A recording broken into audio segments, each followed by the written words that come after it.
কুমারঘাটে সাংবাদিক সম্মেলন করল ত্রিপুরার প্রধান বিরোধী দল সিপিআইএম। সম্মেলন থেকে শাসক দলের তীব্র সমালোচনা করল বাম নেতৃত্ব।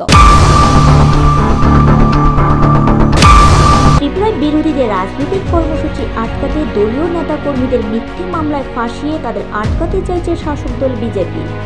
রাজনৈতিক প্রতিহিংসা চরিতার্থ করতে এই অপপ্রয়াস নিয়েছে শাসক দলের নেতাকর্মীরা, যদিও অধিকাংশ মামলায় মুখ খুঁজছে শাসক দলের। ঊনকোটি জেলার কুমারঘাটের সাংবাদিক সম্মেলন ডেকে এমনই অভিযোগ করলেন কুমারঘাটের সিপিআইএম নেতৃত্ব তথা দলের রাজ্য কমিটির সদস্য স্বপন কুমার বৈষ্ণব। বিভিন্ন ইস্যু নিয়ে কুমারঘাটের মহকুমা অফিসের সাংবাদিক সম্মেলনের ডাক দিয়ে সিপিআইএম কুমারঘাট মহকুমা কমিটি। সেখানে সংবাদ প্রতিনিধিদের মুখোমুখি হয়ে দলের রাজ্য কমিটির সদস্য তথা কুমারঘাটের বাম নেতা স্বপন কুমার বৈষ্ণব অভিযোগ করেন, বাম নেতাকর্মীদের বিরুদ্ধে মিথ্যে মামলার মধ্য দিয়ে তাদের ভীত সন্ত্রস্ত করার চেষ্টা করছে শাসক দল বিজেপি। কুমারঘাট, ফটিকরায়, পেটারথল ও নেপালটিলা থানায় সরকার পরিবর্তনের পর থেকে এখনো পর্যন্ত বাম নেতাকর্মীদের নামে 20টি মামলা করেছে শাসক দল।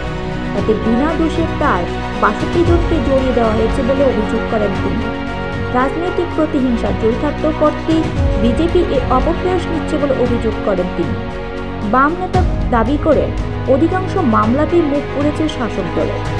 এখনো পর্যন্ত 12টি মামলার রায়ে আদালত বেকসুর খালাস দিয়েছে বিরোধীদের। আমাদের সাব ডিভিশনে কুমারঘাট, ফটিকরায়, পেচারতল এবং লংত্রাইবেলি মহকুমা নেপালটিলা থানা, এই 4টা থানাতে আমাদের তথ্য মোতাবেক আমাদের কর্মীদের বিরুদ্ধে, আমাদের নেতৃত্ব কর্মীদের বিরুদ্ধে এই পর্যন্ত প্রায় 20টির মতো মিথ্যা মামলা রুজু করা হয়েছে।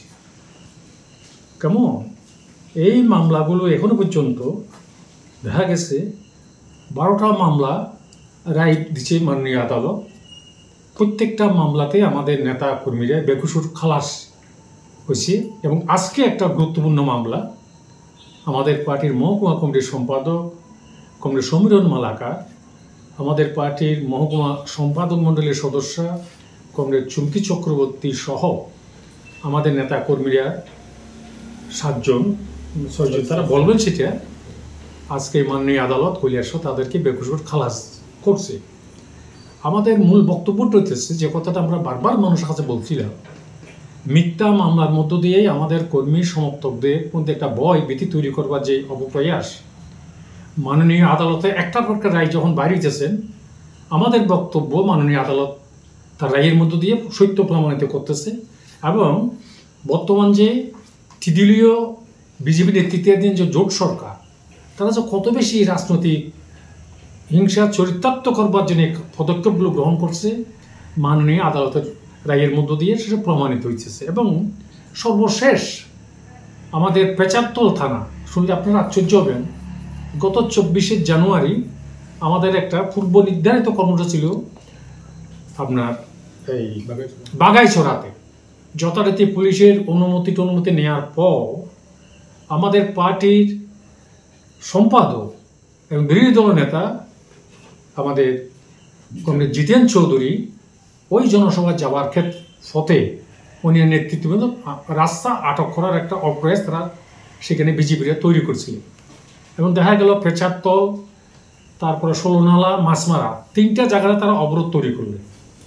আমাদের নেতৃত্বদ্বয় উত্তেজনা এড়াইবার জন্য, কোনো গণ্ডগোল যাতে না হয় তার জন্য নবীনচর এই ঘুর পথে বাগাইছড়া যাওয়ার পথে বিজেপি দলের কতিপয় দুষ্কৃতিকারীরা রাস্তার মধ্যে গাড়ি আর এভাবে দাঁড় করিয়ে দেয়।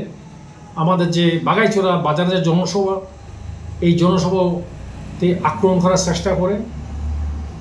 এলাকার লোকজন অত্যন্ত ধৈর্য সহকারে সমস্ত কিছু মোকাবিলা করলেন।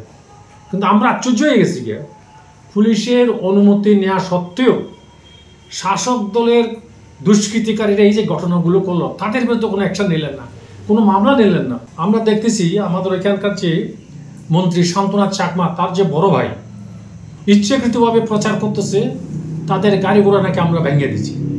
আপনাদের মাধ্যমে আমরা এটা বলতে চাইতেছি, যদি গাড়ি ঘোড়া আমরা ভেঙে দিই তাহলে তো তারা মামলা করতে পারে, আইনের আশ্রয় নিতে পারে, আইনে যাওয়া হবে।